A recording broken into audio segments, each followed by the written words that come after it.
agama yang datang dari Allah itu contohnya agama Yahudi. Ada nabinya, ada rasulnya, ada kitab sucinya. Ya.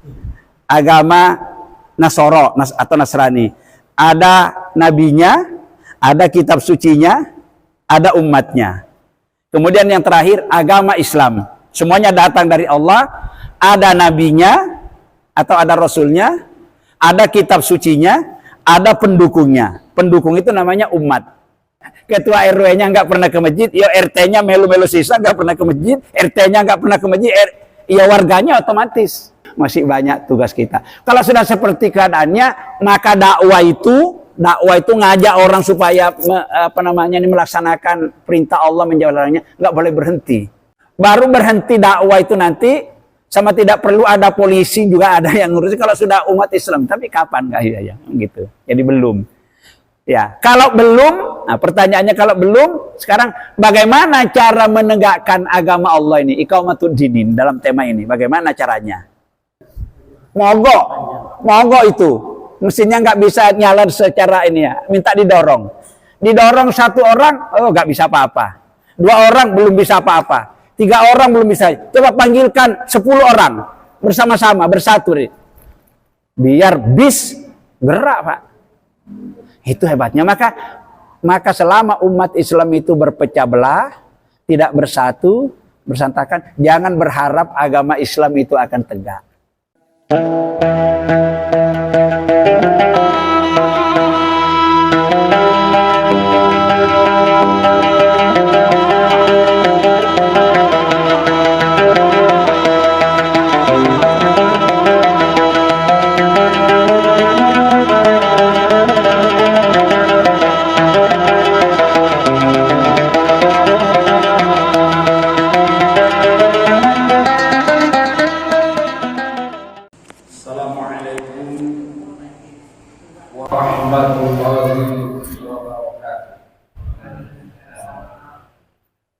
Alhamdulillahirabbil alamin.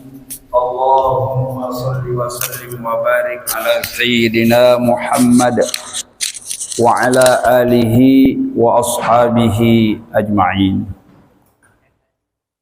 Wa ba'du. Bapak-bapak dan ibu-ibu para peserta kajian Al-Qur'an yang dirahmati Allah dan yang kami hormati. Mari kita buka kembali surat yang kita kaji pada pekan yang lalu, belum selesai. Ayatnya agak panjang. Dibuka halaman 484. Ya. Yaitu ayat 13 dari surat 42. Supaya gampang, cepat cari halaman 484. Halaman 484.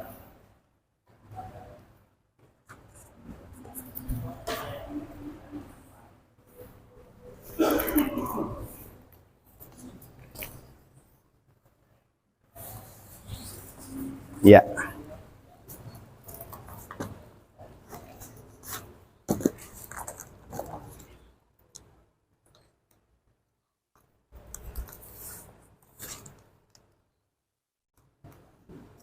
Sudah ketemu ya. Syara'a itu tempo hari sudah kita baca separuh tapi belum selesai, habis waktunya. Saya bacakan kembali supaya ingat. Ya, ayat 13 berbunyi Bismillahirrahmanirrahim. Syara'a lakum minad dini ma wassa bihi Nuhan walladzi auhayna ilaika wa ma wassayna bihi Ibrahim wa Musa wa Isa an aqimud dina wa la tatafarraqu fi. Ya. Itu yang belum kita baca tempo hari. Sudah dibaca tapi belum dipelajari. Wa la tatafarraqu fi kabura 'alal musyrikina ma tad'uuhum ilaihi Allahu yajtabi ilaihi may yasha'u wa yahdi ilaihi may yunib. Perlu saya ingatkan kembali bahwa kalau kita membaca Al-Quran itu setiap kata dari ayat yang kita baca itu mengandung bacaan tajwid. Contoh, syara'alakum, mim mati bertemu dengan mim itu dibaca dengung. Jadi lakum minaddini. Ya, ad-dini ada mad tabi'inya. Mawasso mad tabi'inya 2. Bihi mad tabi'inya 1. Nuhan 1. Han ketemu waw idgham bi gunnah. Itu contoh-contoh bacaan tersebut. Allahu yajtabi ilaihi. Yajtabi itu pakai tanda bendera, itu menunjukkan tanda panjangnya dibaca 5 harokat. Allahu yajtabi ilaihi. Jadi jangan yajtabi ilaihi, jangan. Ya, ada tanya. May yasha, nun mati bertemu dengan ya idgham bi gunnah itu dibaca dengung. May yasha, yasha itu mad wajib. May yasha'u wa yahdi, yahdi ada benderanya mad jaiz mufasil. Ilaihi may yunib, nun mati bertemu dengan ya idgham bi gunnah. Yunibu kalau waqaf karena huruf qalqalah dibaca memantul. Ya. Allahu yajtabi ilaihi man yasha'u wa yahdi ilaihi man yunib. Coba kita baca di situ supaya dapat pahalanya. Allahu, mulai dari Allahu ya. Allahu yajtabi ilaihi man yasha'u wa yahdi ilaihi man yunib. Bersama-sama. 1, 2, 3. Allahu yajtabi ilaihi man yasha'u wa yahdi ilaihi man yunib. Nah, itu bacaan yang benar. Kalau dibaca kayak gini, Allahu yajtabi ilaihi man yasha'u wa yahdi ilaihi man yunib, itu tidak bertajwid. Ya, karena dipukul rata. Bertajwid itu ada yang panjangnya 2 ketuk mad tabi'i, kalau kurang berarti salah, lebih juga salah. Kalau mad yang pakai bendera itu kalau enggak mad wajib, mad jaiz atau mad lazim itu panjangnya ada yang boleh kurang dari 5, ada yang 5, ada yang 6. Ya. Seperti ini. Allahu yajtabi ilaihi. Nah, itu kan ada benderanya. Bendera yang kalau alis itu menunjukkan panjangnya jangan dibaca 2. Yajtabi ilaihi. Nah, itu. Terus mayya, nun mati ketemu ya. Mayyasha'u, mad wajib. Ada benderanya lebih tebal. Wa yahdi, ada benderanya. Wa yahdi ilaihi mayyu, nun mati bertemu dengan ya idgham bi gunnah. Mayyunib. Ah, itu namanya dibaca dengan tartil. Kan kita 5T. Apa Pak Win? 5T. Kita ngajinya setiap hari Selasa ini ya, mengkaji Al-Qur'an dengan pendekatan atau dengan menggunakan metode 5T. Ya. Apa 5T? Metode 5T. Apa ini?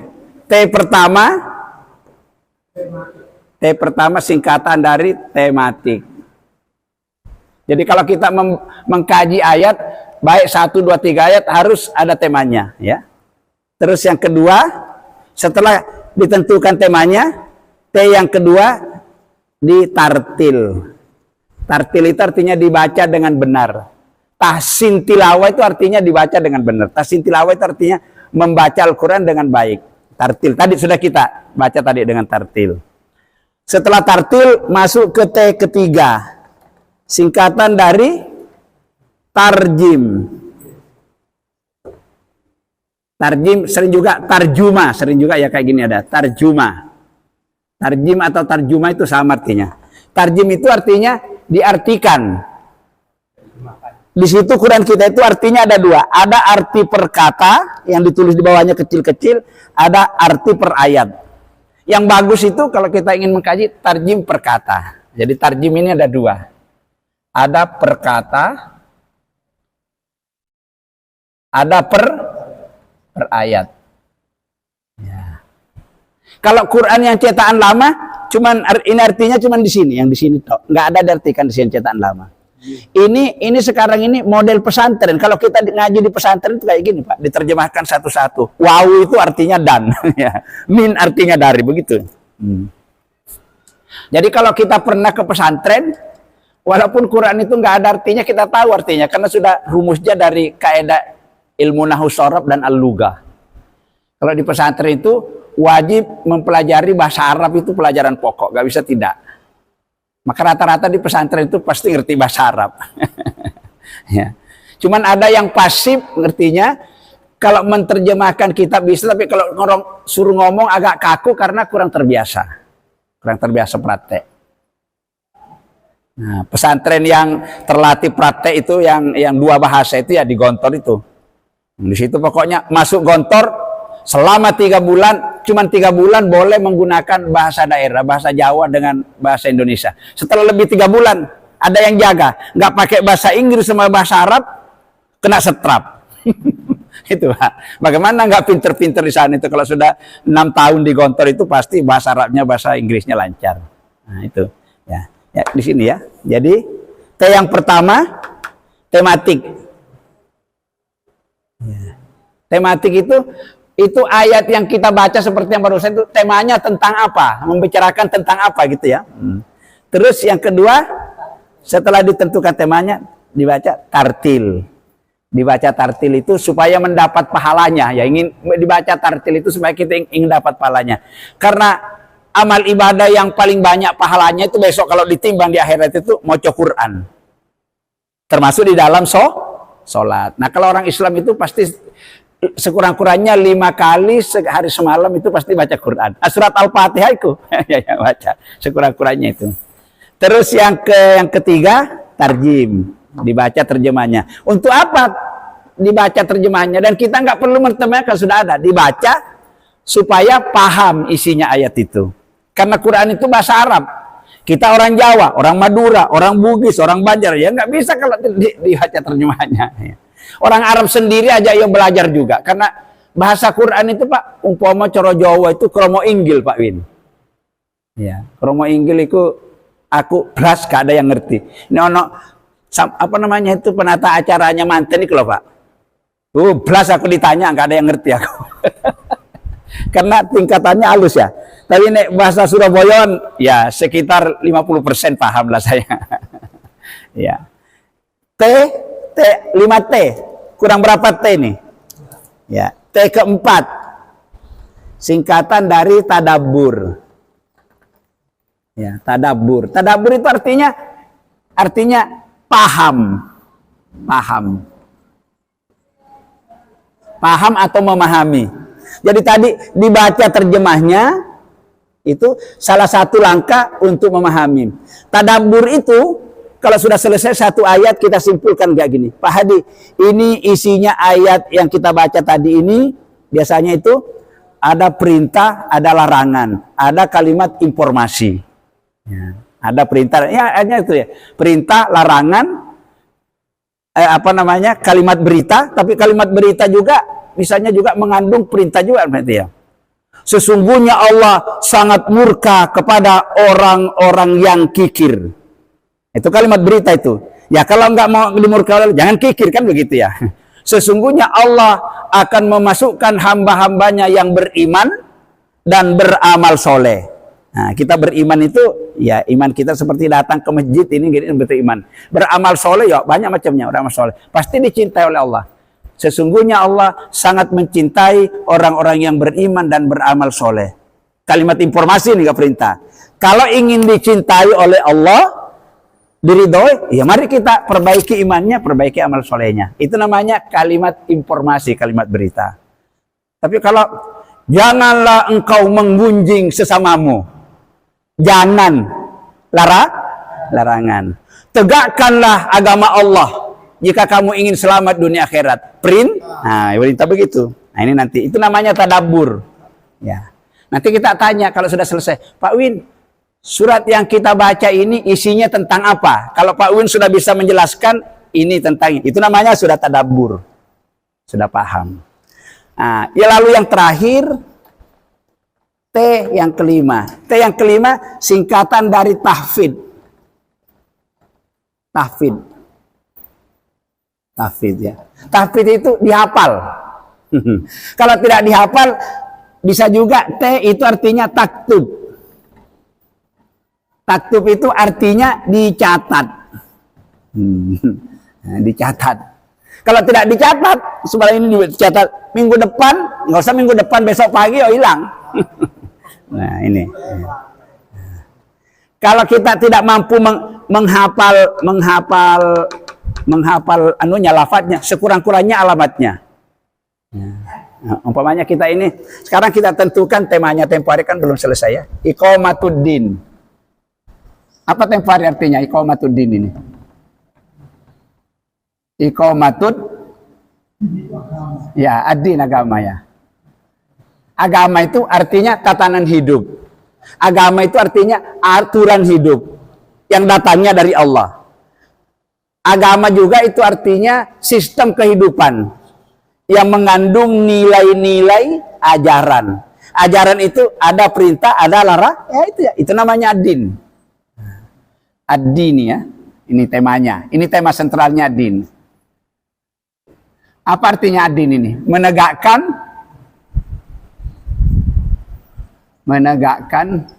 agama. Agama Allah di sini bukan ya. Agama Allah itu maksudnya agama yang datangnya dari Allah. Karena ada agama yang dikarang-karang manusia. Agama yang datang dari Allah itu contohnya agama Yahudi. Ada nabinya, ada rasulnya, ada kitab sucinya. Ya. Agama Nasoro atau Nasrani, ada nabinya, ada kitab sucinya, ada umatnya.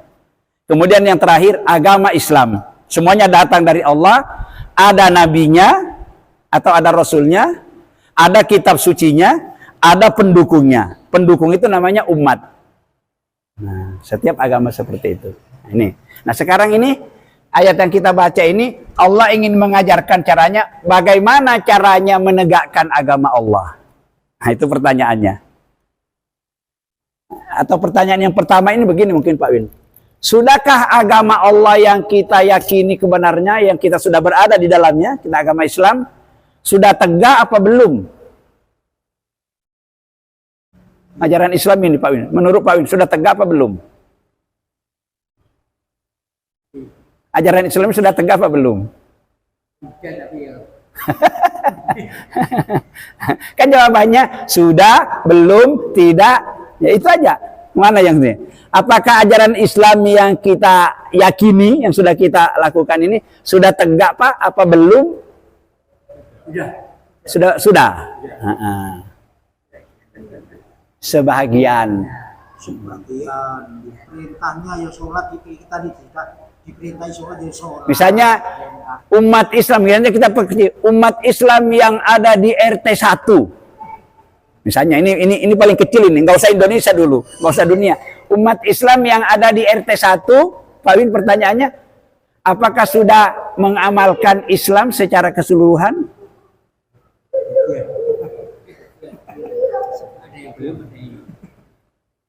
Anggota RT, warga RT 01 misalnya ada 100. Kalau kita teliti, berapa yang sudah sholat, berapa yang belum sholat, berapa yang sudah bayar zakat, berapa yang sudah baca Al-Quran, berapa yang belum baca Al-Quran, kan gitu ngukurnya. Diperluas lagi, umat Islam yang ada di RW, berapa ini? RW 7. Berapa persen yang sudah sholat? Kalau sudah sholat, sholatnya di rumah apa di masjid? Berapa persen yang sudah rajin sodako? Berapa persen yang belum? Berapa persen yang selalu datang berjamaah di masjid? Banyak mana yang datang ke masjid dengan yang tidak baca, yang tidak datang ke masjid? Banyak mana umat Islam yang berpuasa di bulan Ramadan dengan yang belum? Nah, gitu-gitu nanti ukurnya. Jadi kalau diukur dari situ, sudah tegakkah ajaran Islam di lingkungan RW 7 saja, nggak usah lebar-lebar? Belum. Tingkat kelurahan Candi Lontar, oh tambah luas. Tingkat kecamatan, oh tambah luas. Tingkat kota Surabaya, tambah luas. Jadi sudah tegakkah? Jadi kalau sudah sebahagiannya itu dilakukan, sebahagiannya tidak, berarti belum. Kalau tidak itu sama sekali. Ya. Nah, begitu. Jadi sudah tegakkah ajaran Islam di wilayah RW 7 Candi Lontar? Jawabnya belum. Terus kalau ditanya lagi, siapa yang harus menegakkan? Ketua RT apa ketua RW? Ketua RW-nya nggak pernah ke masjid? Sudah kelihatan. Ketua RW-nya nggak pernah ke masjid, ya RT-nya melu-melu sisa nggak pernah ke masjid, RT-nya nggak pernah ke masjid, ya warganya otomatis. Seperti itu. Jadi masih banyak tugas kita. Kalau sudah seperti keadaannya, maka dakwah itu ngajak orang supaya melaksanakan perintah Allah, menjalankannya, nggak boleh berhenti. Baru berhenti dakwah itu nanti, sama tidak perlu ada polisi juga ada yang ngurus kalau sudah umat Islam. Tapi kapan nggak ya gitu. Jadi belum. Ya, kalau belum, nah pertanyaannya kalau belum, sekarang bagaimana cara menegakkan agama Allah ini, iqamatud dinin dalam tema ini, bagaimana caranya?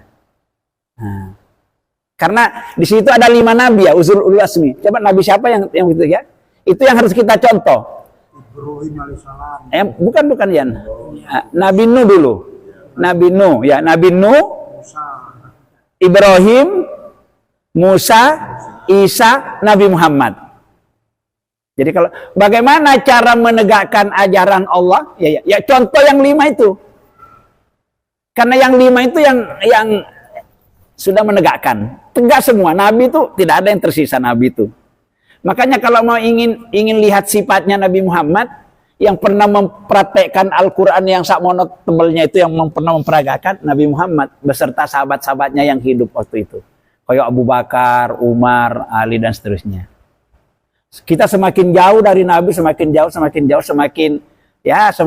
karu-karuan kita. Tapi selama kita mempedomani Al-Quran, karena Al-Quran di zaman semenjak dari Nabi sampai sekarang gak satu mundur, kita ngikuti itu, ngikuti contoh-contoh Rasulullah yang disenangkan, insya Allah aman kita. Jadi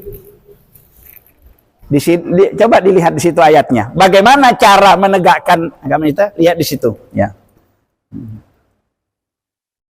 An akimu, jadi Nabi Nuh, Nabi Ibrahim, Nabi Musa, Nabi Isa dan Nabi Muhammad itu ya, perintah yang diperintah dalam ayat ini an aqimuddin. Ini yang judulnya ya, jangan an aqimuddin. Ada di situ tulisannya kayak gini.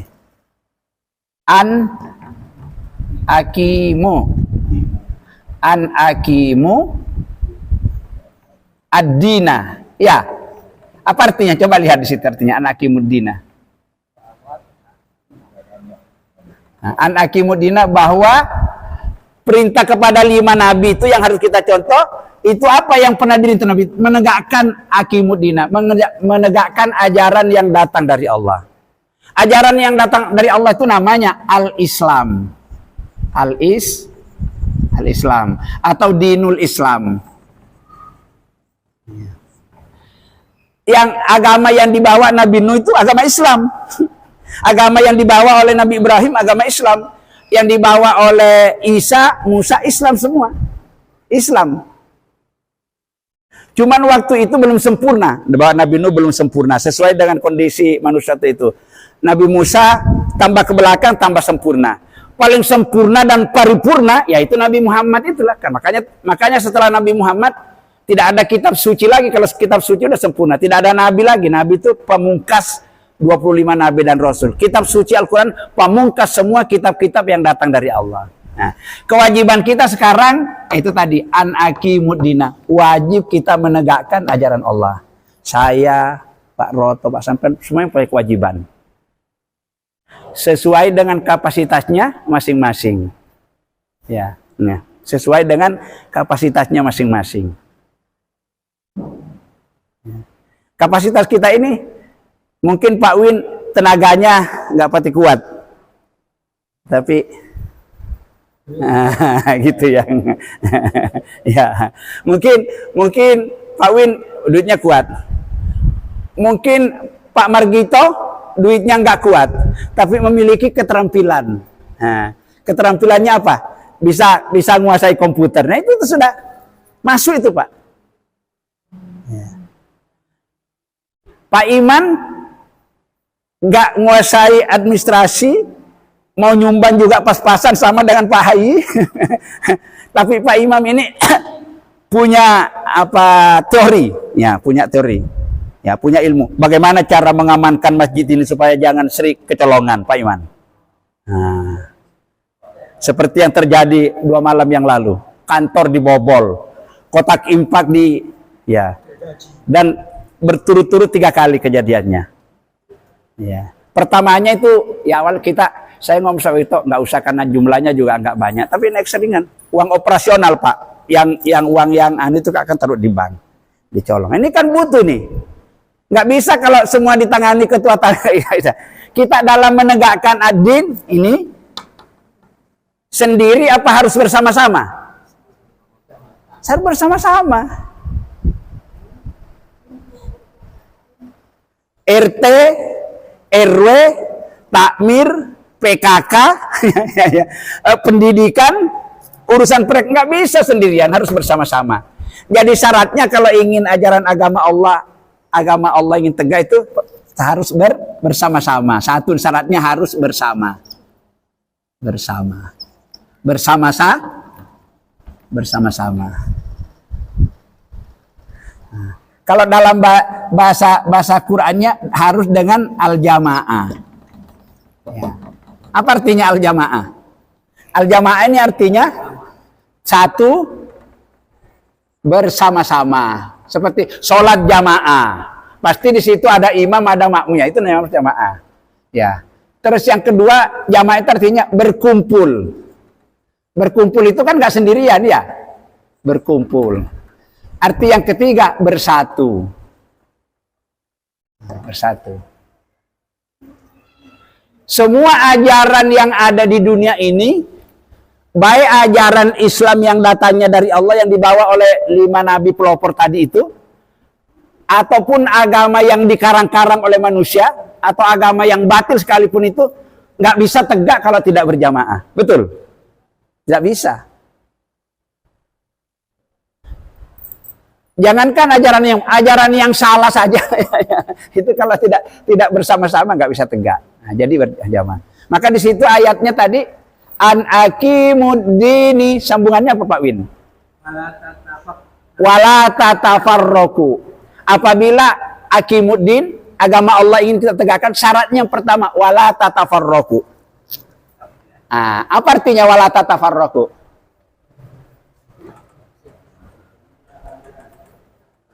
Apa artinya wala tatafarraqu? Ya. Lawannya tafarraqu ini al-jamaah. Iya nih, al-jamaah. Ya. Al-jamaah itu kita harus bersatu padu. Tafarruq itu artinya bercerai-berai.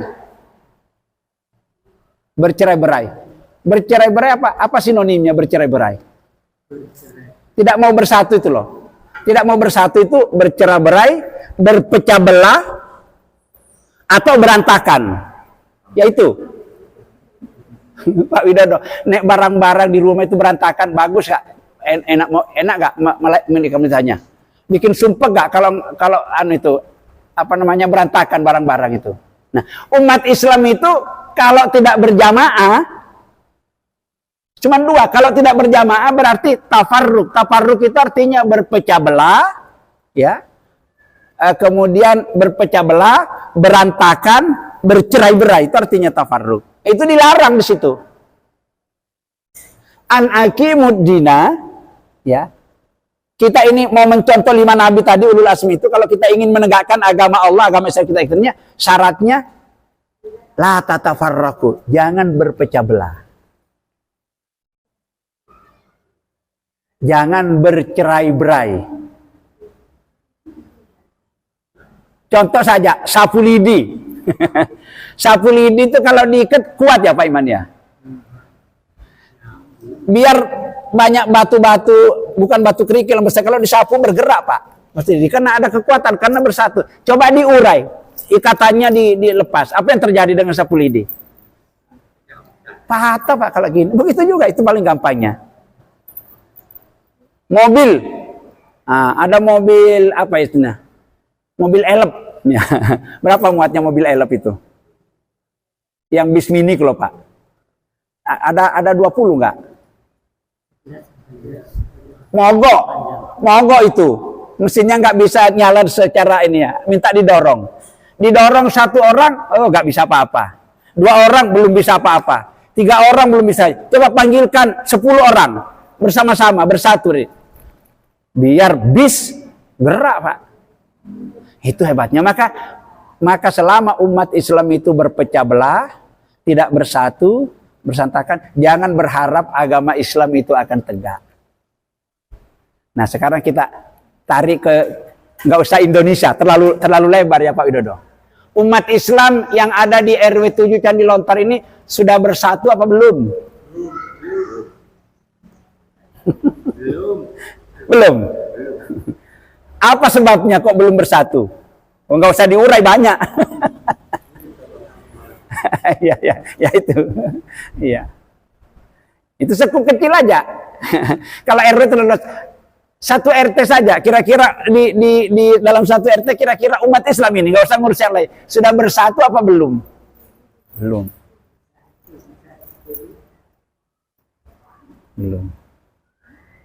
Betapa susahnya ini, nggak gampang diucapkan ini.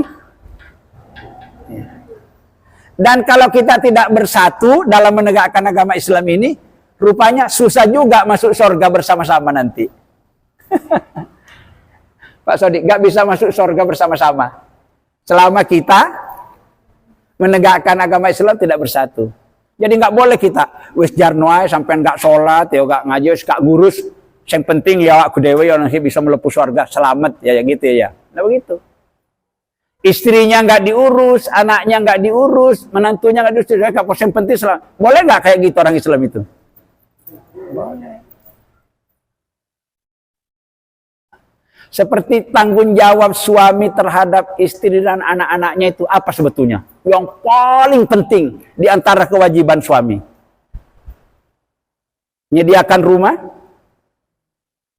Kewajiban siapa menyediakan rumah, tempat tinggal? Suami. Menyediakan sandang pangan. Kewajiban siapa? Suami. Belikan emas dan pakaian. Beli beras. Tapi ada kewajiban yang lebih penting daripada itu. Andaikan istri kita itu tidak menikah dengan kita, punya rumah kok. Ya, ada rumah orang tuanya, betul. Andaikan istri kita tidak menikah, kita punya baju juga kok, meskipun kita belikan. Ini belikan ayah, betul. Andaikan istri kita tidak kita beri makan, ya bisa makan kok dengan orang tuanya. Berarti itu kewajiban, tapi ada kewajiban yang paling berat nanti ditanya semua.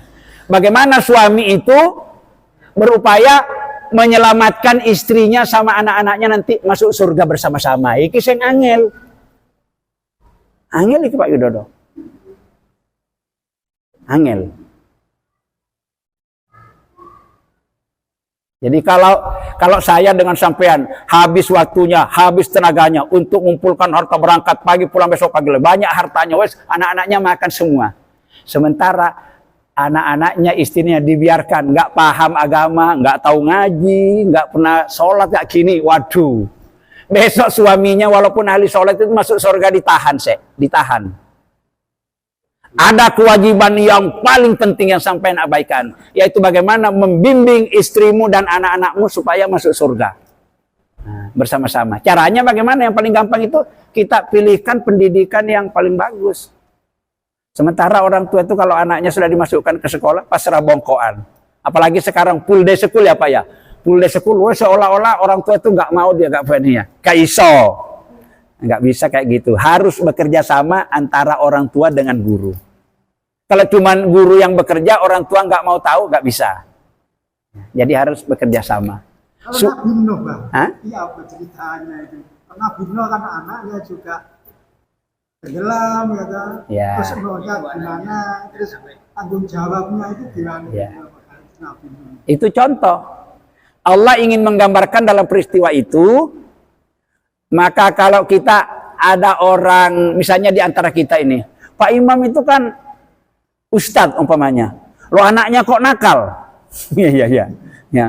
Anak ini kan ibunya kan ustaz, kok ini nakal? Ya.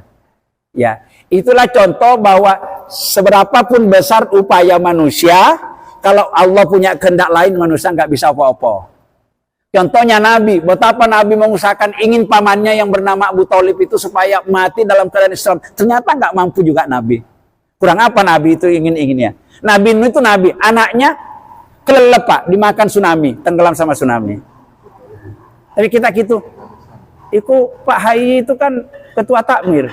Oh anaknya kayak gini, sudah berupaya perkara tidak, ya sih. Ada upaya Pak Iman. Kalau dibiarkan itu loh, tidak itu yang menjadi masalah. Kalau kita sudah upayakan, dipilihkan, sekolahkan, sudah digajikan dengan gini, memang suatu saat itu anak ini kita sudah ngerahkan, tapi anak ini tetap gini ya, itu beda. Kalau sudah diusahakan masih kena, itu beda. Ya Nabi pun juga ada yang tidak berhasil ya, Nabi. Apalagi kita manusia biasa bukan Nabi ya. Kembali sini. Jadi tadi pertanyaannya, sudah tegakkah ajaran agama Islam ini? Jawabnya belum. Allah ngajari kita bagaimana caranya kalau ajaran Islam ini tegak, mulai dari tingkat RT sampai tingkat negara, kalau perlu tingkat sampai mendunia, bagaimana caranya? Syaratnya harus berjamaah. Jamaah dalam bentuk kecil itu contohnya kita ini, kumpulin jamaah kita ini. Jamaah. Karena manusia itu baru berarti kalau senang kumpul, senang bersama-sama. Coba Pak, makan sendirian enak mana dengan makan ada teman? Enak mana? Enak ada teman. Tidur sendirian Pak Widodo, tidur sendirian dengan tidur ada teman, enak mana? Ya itu. Ya. Tinggal di rumah sendirian, walaupun rumahnya besar, pastinya nggak enak kalau nggak ada orang. Memang manusia itu begitu. Manusia itu memang oleh Allah disuruh berjamaah. Berangkat sampai rekreasi ke tempat yang indah sendirian, ya nggak enak. Tapi kalau ada teman begitu Bu. Yang jauh itu terasa dekat, yang berat terasa ringan, betul. Kalau dilakukan bersama-sama. Seperti Maulid Nabi kemarin itu, hampir 20 juta biayanya. Kalau takmir semua yang gini, tabungannya masjid itu cuma sekitar 10 juta, ya nggak jalan itu. Tapi kita cari cara, bagaimana kita libatkan semua umat Islam. Ternyata itu contoh, kalau dilibat, gampang selesai. Yang penting kan mau berusaha. Walaupun kita kadang-kadang masuk ke rumah itu, masih ada yang berkomentar, Pak Hayi ngamen cari. Ya gak apa-apa. Ya orang mengatakan ngamen, kalau kita bahasanya bukan ngamen, ngajak masuk surga bersama-sama.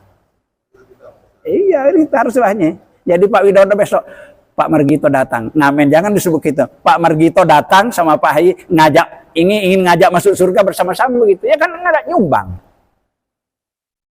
Nah, bersama-sama. Terus yang kedua, ya.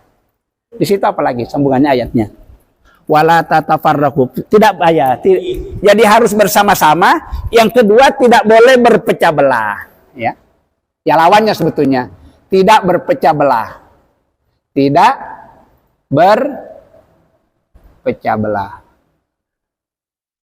Tapi umat Islam itu ya Pak Roto ya. Kok doyan bener itu umat Islam berpecah. Nggak usah dulu yang kecil aja. RT itu sama-sama pengurusnya kadang-kadang sesama pengurus gini. Ya betul. Pengajian sesama pengurus gini. Pengurus majlis sesama pengurus begini. Saya kadang-kadang, apa ini sebabnya kayak gini?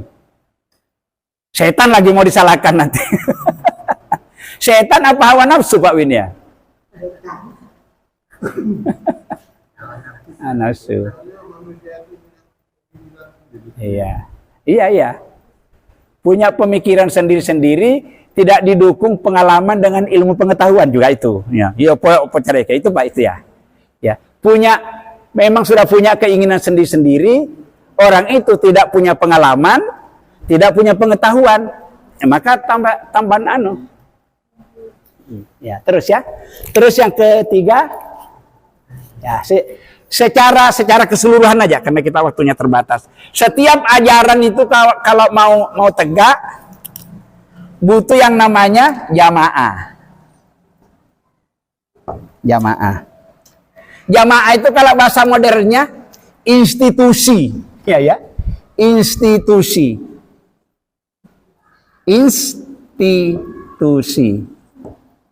Jamaah bahasa kerennya jamaah. Lembaga. Ya. Organisasi. Ini sama itu artinya. Ya. Kalau dalam kata itu paguyuban, sama itu. Paguyuban. Apalagi? Sama itu. Ya. Jamaah. Jamaah ini lembaga. Masjid ini institusi enggak masjid ini? Institusi. RT institusi. RW, kelurahan, kecamatan, kabupaten sampai ke tingkat negara itu jamaah itu. Jamaah bahasanya. Itu kan institusi bahasa modernnya. Lembaga bahasa yang lama. Organisasi, paguyuban, perkumpulan, majelis-majelis taklim yang ada, TPK, TPA, sekolah itu namanya institusi. Kalau tidak ada institusi, nggak bisa ajaran itu berjalan. Nah, kalau institusinya Islam secara seluruh dunia itu namanya khilafah. Ya, khilafah. Kan ini di Indonesia ada umat Islam, di Filipina ada umat Islam, di Brunei, di Arabia, di mana seluruh negara pasti ada umat Islam. Sekalipun negara komunis itu pasti ada umat Islam di situ. Nah, umat Islam itu kalau tidak ada pemimpinnya kira-kira bisa nggak bersatu? Contoh kampanye, masjid ini kalau tidak ada ketua takmirnya bisa jalan nggak kira-kira? Nggak bisa. RT itu, RT 01, RT 02 kalau nggak ada ketua nggak bisa. Jadi ini harus ada pemimpin Islam secara mengglobal dunia itu namanya khilafah. Pemimpin secara umum namanya khalifah. Bedakan ya, khalifah. Ya. Ya. Kalau khalifah ini nama pemimpinnya, ya. Kalau khilafah ini institusinya. Nah, ya. Lembaga pemersatu umat Islam seluruh dunia itu namanya khilafah. Semenjak Nabi Muhammad wafat, diganti oleh Khalifah Abu Bakar, itu berjalan sampai 1300 tahun Pak Win. Berjalan khilafah. Makanya umat Islam dulu nggak ada orang negara-negara ditawur sama orang kafir karena ada pemimpin dunia. Digerakkan semua Islam. Sekarang nggak ada. Makanya Palestina dibegitukan, Irak dibegitukan. Ya, memang dia umat Islam diadu domba supaya tidak kuat. Lah gitu loh Pak. Seperti sekarang di Indonesia. Coba lihat Indonesia. Bagaimana nggak antara kelompok yang satu diadu gini ya. Pemimpin negara diadu gini. Wes, apalagi sekarang pakai HP. Tambah runyam. Seperti ini ya. Nah. Jadi khalifah ini adalah institusi, lembaga, organisasi, wadah. Ya, di sini wadah, jamaah ini wadah. Wadah, orang kalau mau berjamaah itu harus punya wadah. Ya, wadah. Muhammadiyah itu wadah enggak? Organisasi enggak? Jamaah enggak? Institusi enggak Muhammadiyah? Institusi. NU. Ya, institusi. Coba bayangkan bagaimana andaikan di Indonesia umat Islam banyaknya tidak ada Muhammadiyah, tidak ada NU yang mau kemana itu umat Islam? Negara suruh ngurusin, negara itu nggak ngurusin umat Islam, nggak bisa kalau kita tidak berjamaah. Ya, jelas ini. Jadi butuh apa tadi? Butuh bersama-sama, tidak boleh bersatu, harus terpimpin. Nah di sini harus terpimpin. Seperti kita sholat berjamaah Pak Win. Sholat berjamaah pemimpinnya apa namanya? Imam. Pendukungnya, pengikutnya atau pendukungnya namanya apa? Makmum. Kalau imam keliru, makmum diam nggak? Boleh negur nggak makmum? Boleh mengingatkan. Kalau ada imam keliru terus makmumnya menengai, makmum apa itu? Sholat Isya mau ditambah sampai 5 rakaat, makmumnya diam semua, nggak ingatkan, nggak ngomong subhanallah. Apa yang terjadi dengan sholat kita? Iya, nggak karu-karuan, berantakan itu tadi. Ya, maka itu penting. Jadi imam itu siapapun, apapun ya, kalau keliru harus makmum wajib mengingatkan. Ketua RT kalau keliru, warga wajib mengingatkan. Ketua takmir kalau keliru, gak boleh jarno. Diingatkan Pak. Ya, sudah sampai waktunya ya. Ya, ini insya Allah masih sambung lagi nantinya. Ayatnya sudah selesai, tapi nanti ada ayat lain mendukung. Ini masih ini. Untuk tegaknya agama Islam itu, kita harus bersama-sama atau kita bersatu, tidak boleh berpecah belah, harus ada pemimpin dan nanti masih ada 2 lagi ya, kita sambung nanti insyaallah.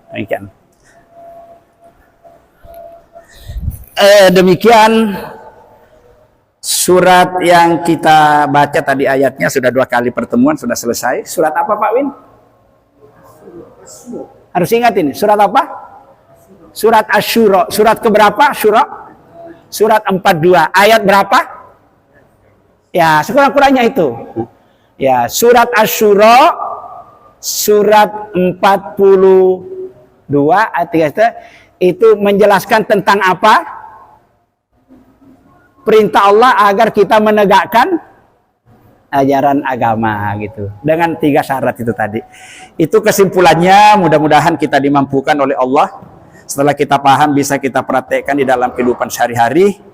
Hanya kepada Allah kita senantiasa berharap pahala dan ridhonya, serta bimbingan dan petunjuknya. Semoga Allah juga selalu mengampuni akan segala kesalahan dan dosa-dosa kita, agar kita menjadi orang yang mendapat rahmatnya, kasih sayangnya di dunia sampai di akhirat. Amin ya rabbal alamin. Untuk sempurnanya majelis ini, mari kita bersama-sama menutupnya dengan membaca doa kifaratul majelis.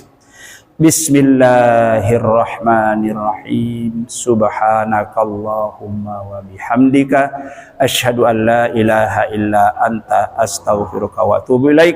Assalamualaikum warahmatullahi wabarakatuh.